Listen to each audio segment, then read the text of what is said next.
Josué Câmara, eu conheci ele em 1982.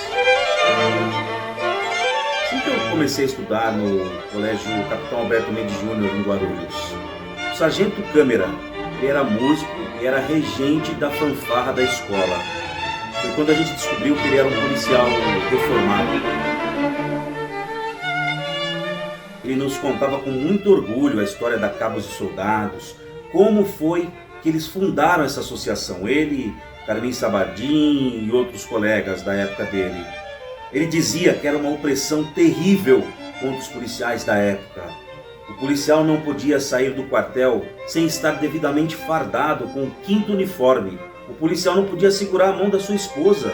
O policial não podia carregar seu filho no colo. Se tua esposa estivesse segurando uma sacola, você sequer poderia ajudá-la a carregar. Se você estivesse num restaurante e entrasse um oficial, você era obrigado a sair do restaurante. Baixos salários, péssima condição de vida, uma opressão total do Estado contra a categoria. Sendo assim, eles decidiram lutar por direitos humanos naquela época, em 1956. Sem WhatsApp, sem Facebook, Twitter, Instagram, sem carro, sem motocicleta, metrô, Uber, sem recurso nenhum. Eles andavam de bonde, carroça, a pé. Seu Josué foi preso, foi torturado, teve que fugir para não morrer. Tanto Josué quanto outros dos seus amigos derramaram sangue para lutar por direitos humanos em 1950. Só um detalhe, eles eram todos recrutas. Fundaram na época o Centro Social de Cabos e Soldados. Eles conseguiram força no poder legislativo, foram reintegrados à força pública e criaram naquela época uma das maiores instituições de defesa dos direitos humanos. Seu Josué levava uma vida simples, não tinha chácara com piscina, não tinha casa de luxo, não tinha carro de última geração, não tinha carro, não deixou grandes fortunas, mas uma coisa ele deixou para todos nós: os valores nos quais ele acreditava. Foi um grande músico, um grande kardecista, um verdadeiro líder. Cabos e Soldados hoje é o que todo mundo sabe, né?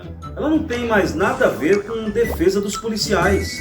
Ela se transformou numa mera administradora de colônias de férias, cooperativa de crédito e uma extensão de partidos políticos. Eu acho que um líder jamais deve se candidatar. Porque um cara, quando se candidata a vereador, deputado, ou seja lá qual for o cargo público, ele fica sujeito àquele partido político dele. Ele acaba alienando todo aquele movimento de liderança a um partido político ou uma ideologia política. Nenhum dos diretores e presidente poderia se candidatar a cargo político, para não correr o risco de alienação. O Estatuto da Cabos e Soldados foi modificado para que ninguém, repito, ninguém consiga chegar ao cargo de presidente da associação. Esse estatuto foi criado para manter o pessoal que está lá ad eterno no poder. É necessário 90 pessoas para se criar uma chapa e concorrer às eleições. Absurdo! Todos devem ser cabos ou soldados. Alguns cargos, como os de presidente, por exemplo, você precisa ter 10 anos ininterruptos de sócio. Ser cabo ou soldado, estar lotado em um batalhão da região a qual você pretende concorrer há no mínimo 4 anos. Não pode dever nada para a instituição, não pode ter sido punido administrativamente. Pelo amor de Deus, pessoal. Será que esses caras acham que a gente é trouxa? É impossível concorrer a uma eleição na Cabos e Soldados. Desde que o Cabo Wilson assumiu, nunca teve uma eleição de verdade na Cabos e Soldados. Você não consegue achar policiais sócios da Cabos e Soldados há mais de 10 anos ininterruptos que sejam cabos ou soldados. E se você encontrar, ele não vai estar naquela região a qual ele pretende concorrer. E se ele estiver naquela região, geralmente ele não está naquele batalhão há mais de 4 anos. Se ele estiver há mais de 4 anos naquele batalhão, geralmente ele possui alguma dívida com a instituição.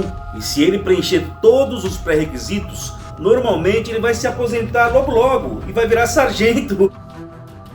Eu mudaria totalmente o estatuto. Eu obrigaria cabos e soldados a promover eleições com no mínimo 10 chapas concorrendo. Eu abriria as eleições para concorrer desde soldado ao segundo tenente da reserva, sendo que o presidente seria sempre cabo ou soldado, e as demais graduações poderia concorrer a cargo de diretor, conselho fiscal, somente praças. O direito de voto seria estendido a todos os praças da Polícia Militar, seja ele sócio ou não.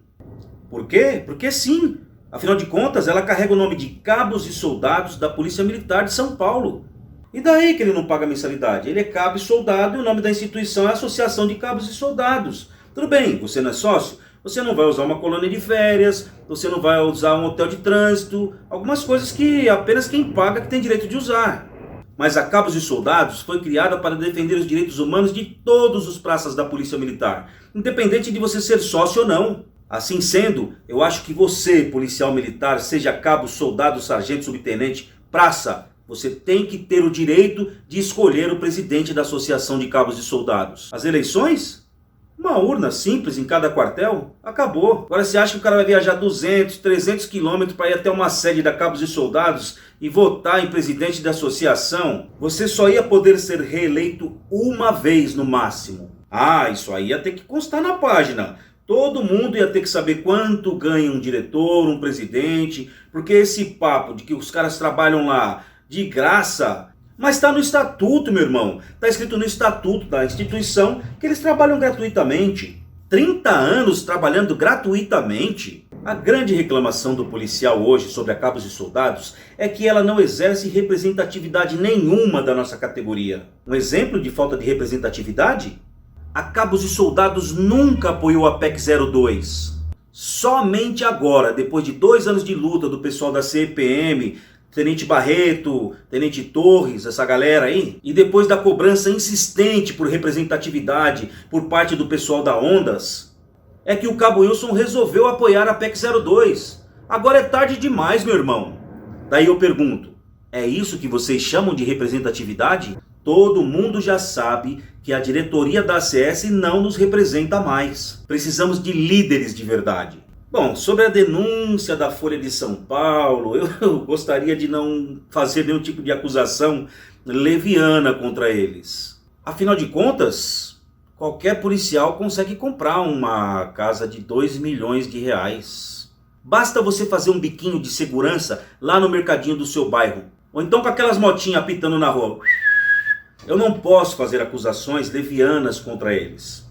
O Ministério Público está investigando, nós queremos explicações. Eles têm que explicar para nós como que os nossos diretores adquiriram patrimônios tão altos recebendo o salário de cabo e soldado da Polícia Militar. Porque o Estatuto da Cabos e Soldados prevê que nenhum deles tem salário. Nenhum deles tem salário, exceto o salário da Polícia Militar. Um recado para o policial militar? Acorda, irmãozinho. O grande problema não é o Estado. O grande problema do policial militar são nossos falsos líderes.